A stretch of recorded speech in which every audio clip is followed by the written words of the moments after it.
Hi everyone, welcome to 90 days of no error day 6। और आज के इस वीडियो सेशन में हम जो रूल कवर करने वाले हैं that's gonna be a great many and many. अच्छा, एक चीज़ तो जो छोटी सी है वो याद रखना आप लोग, जितने भी बच्चे हो, स्पेशली जो बिगिनर्स हो, उन सभी लोगों के लिए बहुत ही ज़्यादा इंपॉर्टेंट होने वाला है, क्योंकि जब तक आप न्यूज़पेपर पढ़ने जाओगे, राइट, तब तक आप रेडी हो गए होगे अगर आपको बेसिक्स पता होंगी तो। सो इट्स वेरी नेसेसरी कि आप पहले अपने बेसिक्स अच्छे से क्लियर कर लो, फिर आप कोई चीज़ और पढ़ो, राइट।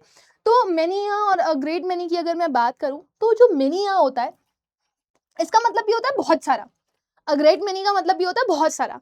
बट जब आप पढ़ोगे ना उसको, आपको लगेगा अरे ये तो कुछ भी नहीं है। लेकिन जब आप इसको प्रॉपरली ग्रामेटिकली, है ना, रूल के तौर पर अपने क्वेश्चंस में एरर डिटेक्शन के, इंप्रूवमेंट ऑफ सेंटेंसेस के फॉर्म में सॉल्व करोगे, तो आपको लगेगा अरे इतना बड़ा डिफरेंस भी हो सकता है, मुझे तो ये पता ही नहीं था, राइट।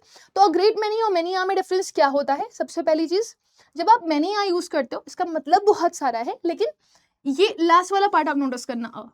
आप इसको देखते हुए इसके साथ जो नाउन लगाते हो वो कैसा हो जाता है? सिंगुलर। सिमिलरली आप इसके साथ जो एडजेक्टिव लगाते हो वो भी कैसा हो जाता है? सिंगुलर। ठीक है। अब अ ग्रेट मेनी में अगर आप ये लास्ट वाला टर्म नोटिस करोगे, तो यहाँ पे लिखा हुआ है मेनी, इसका मतलब होता है बहुत सारा। अ ग्रेट मेनी या मेनी, दोनों में से कुछ भी आए, ठीक है ना, इसके साथ आप हमेशा नाउन कैसा लगाओगे? प्लूरल। सिमिलरली अगर आपको इसके साथ एडजेक्टिव लगाना हो तो वो भी कैसा लगेगा? प्लूरल। अच्छा, एक चीज हम छोड़ रहे हैं जो कि हमें लेकर के चलनी है, दैट इज वर्ब। अगर आपको यहाँ पर वर्ब लगानी है तो वर्ब भी कैसी आएगी? सिंगुलर। यहाँ पर अगर आप वर्ब लगाओगे तो वर्ब आपकी कैसी आएगी? प्लूरल। ठीक है। अब आपको ये पता है वर्ब प्लूरल होती है तो एसओरियस नहीं लेती। Now let's do this with the help of certain questions. मैंने यहाँ पे लिख दिया मैनी आप बताना यहाँ पे क्या आएगा? टीचर और टीचर्स, टीचर और टीचर्स, हैज और हैव completed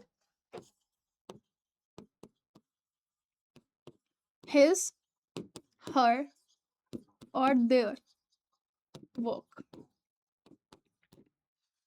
ठीक है, समझ में आ रहा है ना? ध्यान से देखो इसको, बहुत इंपॉर्टेंट है ये।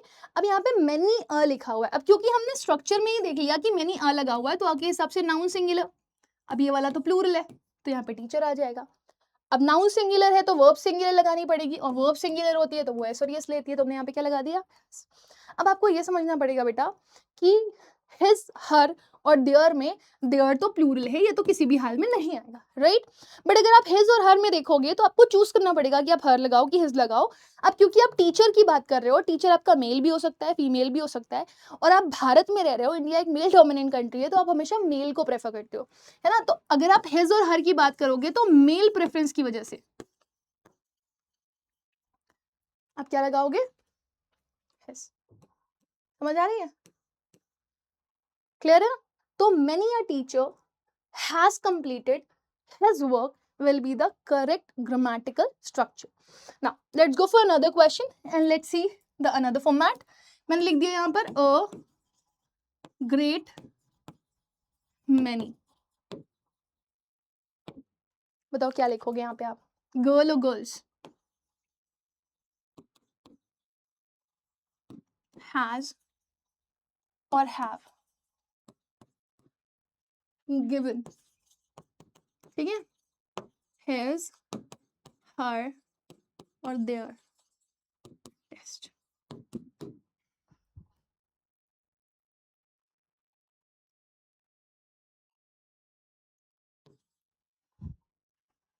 अब स्ट्रक्चर नोटिस करिएगा आप लोग, यहाँ पे क्या लिखा हुआ है? A great many.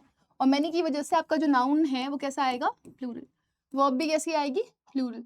सिमिलरली अगर आप यहाँ पर एडजेक्टिव भी यूज करोगे तो एडजेक्टिव भी कैसा आ जाएगा आपका? तो देयर लगा दोगे। हम यहाँ पे गर्ल हो, बॉय हो, टीचर हो, डॉक्टर हो, इससे फर्क नहीं पड़ता। आई होप ये दोनों चीजें आपको अच्छे से क्लियर हो गई हैं, है ना। मैं 2 क्वेश्चंस दे करके जा रही हूँ, आपने कमेंट सेक्शन में आंसर करना है मुझे कि क्या आएगा यहाँ पर। ठीक है ना, मैंने यहाँ पे लिख दिया मैनी अ डैश, ठीक है ना, हैज और हैव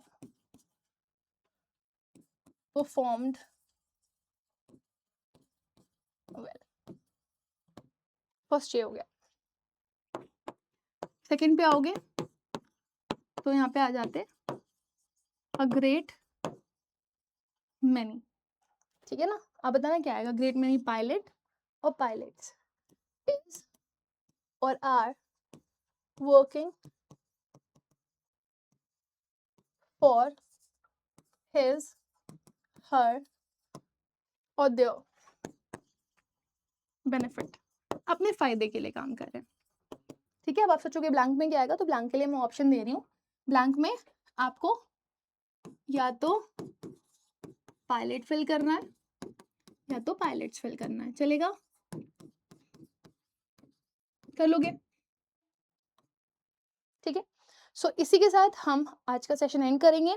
मेक श्योर कि आपने विकैबुलरी वोल्ट सेशंस भी अच्छे से देख रहे हैं और आप 9 डेज ऑफ नो एरर का पार्ट 1, पार्ट 2, पार्ट 3, पार्ट 4 अच्छे से कंप्लीट कर लो, तब आप पार्ट 5 और पार्ट 6 देखो, ठीक है ना।